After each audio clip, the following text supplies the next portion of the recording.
안녕하세요. 배당의 민족입니다. 오늘은 메리츠 화재에서 인적 분할하여 설립되었지만 2022년 11월에 효율적인 자본 배분을 위해 메리츠 화재와 메리츠 증권의 지분율을 100%를 취득하며 완전 자회사로 편입시킨 메리츠 금융지주에 대해 분석을 해보겠습니다.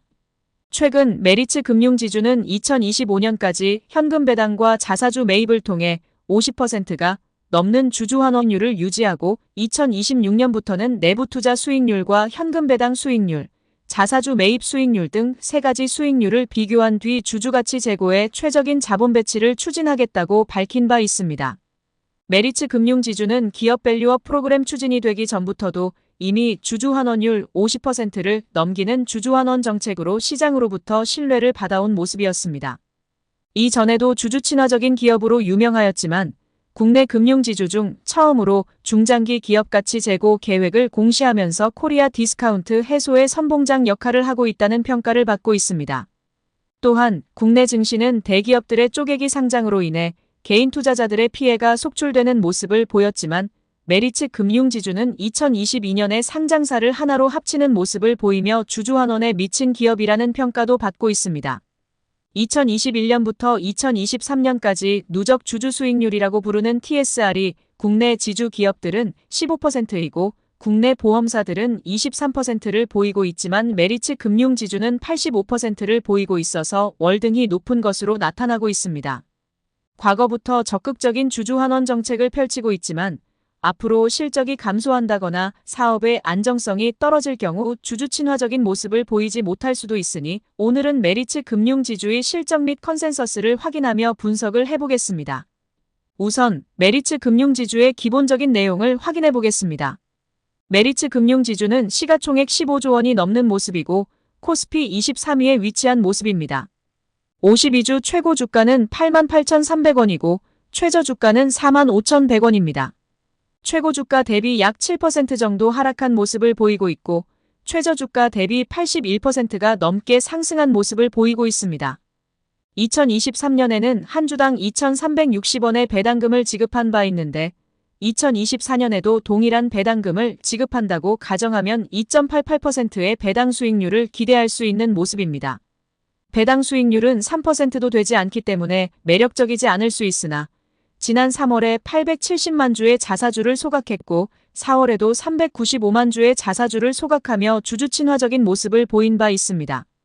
총 6,400억 원어치의 자사주를 소각한 것으로 2023년에 지급된 현금 배당 4,483억 원보다 높은 주주 환원을 보인 바 있습니다. 메리츠 금융지주가 이처럼 적극적인 주주 환원 정책을 펼친 것은 2011년 메리츠 금융그룹 회장으로 조정호 회장이 부임한 후부터라고 할 수 있습니다. 조정호 회장이 부임한 뒤 우수한 전문 경영인에게 전권을 일임하면서 소유와 경영을 분리했기 때문이라는 의견이 있으니 참고해 보시길 바라겠습니다. 다음은 메리츠 금융지주의 배당에 관한 내용을 확인해 보겠습니다. 메리츠 금융지주는 본업의 탁월한 성과로 수익을 잘 내고 자본 배치를 효율적으로 하고 주주 환원을 투명하고 적극적으로 나서며 모든 주주의 가치를 동등하게 대한다는 핵심 원칙을 가지고 있습니다. PBR, ROE, COE 등 지표 분석을 통해 주주가치 제고 방법을 결정하고 있으며 적정 기업 가치를 평가받기 위해서는 적극적인 주주 환원이 필요하다 인지하고 있는 기업입니다. 앞에서도 말씀드렸듯이 TSR을 핵심 지표로 설정하고 중장기적 목표는 자사주 매입 및 소각과 현금 배당을 주주 환원으로 설정한 모습입니다. 2025년까지 연결 당기순이익의 50%를 원칙으로 주주 환원을 실행하며 2026년 이후에도 주주가치 제고를 최우선 기준으로 설정한다는 방침입니다. 과거 메리츠 금융지주의 배당금 지급 내역을 보면 2022년에 화재와 증권을 편입했기 때문에 변동성이 심한 것처럼 보일 뿐입니다. 2023년 메리츠 금융지주는 3천억 원의 자사주 소각을 시행했고 현금 배당도 한 주당 2,360원을 지급한 바 있습니다. 메리츠 금융지주는 2023년에 2조 원의 연결순이익을 거둔 바 있는데 3천억 원의 자사주 소각과 4,483억 원의 현금 배당을 통해 총 7,483억 원의 주주 환원을 보이며 36.6%의 주주 환원율을 보인 바 있습니다. 생각보다 높지 않다고 할 수 있으나 KB금융은 31.8%를 보였고 신한지주는 35.9%를 보인 것에 비교를 해보면 은행을 보유하고 있지 않아 상대적으로 규모가 작음에도 불구하고 높은 주주환원율을 보인 것을 확인할 수 있습니다.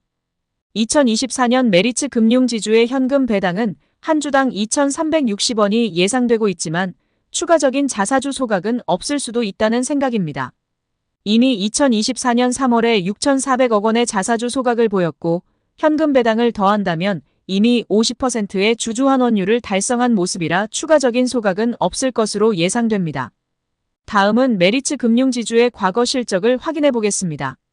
2021년 실적을 보면 2020년 대비 매출액은 25% 증가, 영업이익 31% 증가, 순이익은 50%에 가깝게 증가한 모습을 보였습니다. 주요 계열사들의 영업실적 및 이익이 증가한 원인으로 밝힌 바 있습니다. 2022년 실적은 2021년 대비 매출액은 100%에 가깝게 증가했고 영업이익과 순이익도 큰 폭으로 증가한 모습을 보였습니다. 2022년에도 주요 계열사들의 영업실적 및 이익이 증가한 원인으로 실적이 증가했다고 밝힌 바 있습니다. 2023년에는 2022년 대비 매출액은 감소했으나 영업이익은 증가한 모습을 보였습니다. 기업회계 기준이 변동됨에 따라 매출액 및 영업이익 등이 변동되었다고 밝힌 바 있습니다. 과거 3년간의 실적 흐름을 보면 은행을 보유하지 않았음에도 불구하고 안정적이면서 높은 실적 성장을 보이고 있는 것을 확인할 수 있습니다. 다음은 메리츠 금융지주의 실적 전망을 확인해 보겠습니다. 2024년에도 계속해서 실적 성장을 이어갈 것으로 전망되고 있습니다. 2024년 2분기 실적 전망을 보면 핵심 계열사인 메리츠 화재의 실적 성장폭은 예실차가 줄어든 영향을 받아 소폭 감소할 것으로 전망되고 있으나 순이익은 2023년에 비해 소폭 증가할 것으로 전망되고 있습니다. 메리츠 증권의 실적은 트레이딩 수익 개선의 수혜를 받을 것으로 추정되지만 부동산 PF 관련 부담이 해소되지 않아 순이익이 감소할 것으로 전망되고 있습니다. 또한 보험업계 경쟁이 치열해지면서 CSM이 소폭 하락할 것으로 전망되고 있습니다. 그럼에도 불구하고 손해보험에서 높은 경쟁력을 보이며 전체적인 실적은 2023년 대비 증가할 것으로 전망되고 있습니다. 지금으로서 가장 우려되는 부분은 높은 부동산 리스크 노출에 따른 건전성 우려가 있는데 부동산 PF의 경우에도 높은 선순위 비중과 낮은 LTV를 감안하면 어느 정도 손해는 보겠지만 손실 가능성이 제한적이라고 판단하는 의견도 있으니 참고해 보시길 바라겠습니다. 해외 부동산의 경우에도 잠재적 리스크는 다소 높을 수 있으나 보수적인 평가와 이익 체력 등을 감안하면 충분히 관리 가능한 수준이라고 판단하고 있습니다. 이처럼 안정적인 수익 기반으로 2026년까지 꾸준하게 상승하는 실적을 보일 것으로 전망되고 중장기 주주환원 정책에 예고한 대로 원활히 진행될 경우 주가 상승에 대한 기대감을 가져봐도 좋을 것 같다는 생각이 드는 모습입니다. 마지막으로 메리츠 금융지주의 컨센서스를 확인해 보겠습니다. 2024년 5월 이후 발표된 메리츠 금융지주의 평균 목표 주가는 10만 5,800원입니다. 현재 주가 대비 29%의 상승 여력을 보이고 있습니다. 증권사들도 부동산 PF 건전성 우려가 제기되고 있으나 무난히 넘어갈 것으로 전망하는 의견이 다수입니다. 또한 일부 불확실성이 상존하고 있지만 주주환원 규모는 기대에 부합할 것으로 주주 가치는 훼손되지 않을 것이라는 의견도 있습니다. 메리츠 금융지주는 TSR을 기준으로 주주환원을 계획하고 있는데 현재 메리츠 금융지주의 주가 수준에서는 자사주 매입 및 소각의 수익률이 높기 때문에 현금 배당 비율을 증가할 것이라는 계획도 가지고 있는 것으로 확인됩니다. 대신증권에서는 메리츠 금융지주가 하반기에 2,400억 원의 자사주 매입 및 소각을 할 것으로 예상하고 있기 때문에 기대를 해봐도 좋을 것 같다는 생각이 듭니다. 하지만 우려스러운 부분도 있습니다. 메리츠 금융지주는 최근 신종자본증권을 추가 발행하기로 결정했는데 지급보증, 신종자본증권 인수 등 다른 금융지주들에 비해 재무부담이 높아서 선제적으로 자본적 정성 확보에 나서기 위함이라고 생각됩니다. 금융당국에서는 이중 레버리지 비율을 130% 이하로 관리할 것으로 권고하고 있는데 2023년 기준 메리츠 금융지주의 이중 레버리지 비율은 122%로 얼마 차이가 나지 않는 것을 확인할 수 있습니다. 또한 최근에 이뤄졌던 메리츠 캐피탈 유상증자 참여, 4월에 발행된 메리츠 화재의 신종자본증권 인수 등 자회사들의 지원이 2분기에 집중적으로 이뤄지면서 재무 안정성이 훼손된 것으로 보입니다. 한국신용평가에서는 자회사에 대한 재무 지원과 주주 환원 계획 등을 감안할 때 메리츠 금융지주의 재무 부담은 높은 수준이라고 밝힌 바 있습니다. 개인적으로도 조금 우려스러운 모습으로 확인되는데 추가적인 주주 환원 정책이 나와서 놀라긴 했습니다. 그래도 안정적인 사업을 영위하고 있고 과거 주주들과의 약속을 잘 지킨 모습을 보여왔기 때문에 앞으로도 기대가 되는 기업임에는 틀림이 없다고 생각됩니다. 그럼 이상으로 메리츠 금융지주에 대한 분석을 마치겠습니다. 영상 내용 중 개인적인 의견이 다수 포함되어 있으니 참고만 해주시길 바라겠습니다. 영상 시청해주셔서 감사합니다.